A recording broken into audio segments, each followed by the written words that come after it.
இந்த pressure pump என்ன கம்ப்ளைண்ட்னு பார்த்தீங்கன்னா, கஸ்டமர் வந்து டேங்க் க்ளீன் பண்ணியிருக்காங்க. அந்த டைமில் உள்ள ஏர்லாக் ஆகிருக்கு.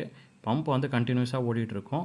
ப்ரெஷர் ரீச் ஆகாது, கட் ஆகாது. அதே மாதிரி எந்த டேப்லேயும் உங்களுக்கு ப்ரெஷரே வராது.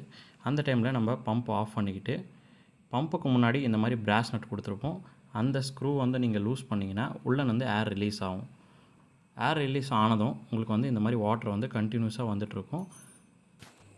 இது வந்து சில டைம் ஒரு வாட்டி பண்ணாலே ஏர்லாக் ரிலீஸ் ஆகிடும். இல்லைன்னா ஒரு 3-4 டைம்ஸ் பண்ணால் தான் அந்த ஏர்லாக் வந்து ரிலீஸ் ஆகும்.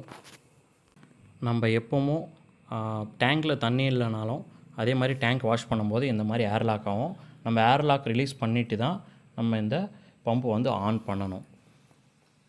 இப்போ பார்த்தீங்கன்னா கரெக்டாக ப்ரெஷர் ரீச் ஆகி கட் ஆகுது. நீங்கள் ஏதாவது டேப் ஓப்பன் பண்ணிங்கன்னா அதே மாதிரி ப்ரெஷர் ட்ராப் ஆகி மறுபடியும் பம்ப் ஓட ஆரம்பிச்சிடும்.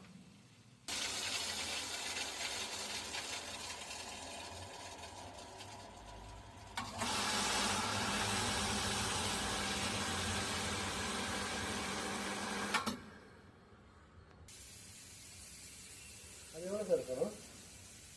இதுக்கு இது 3.5 சார்.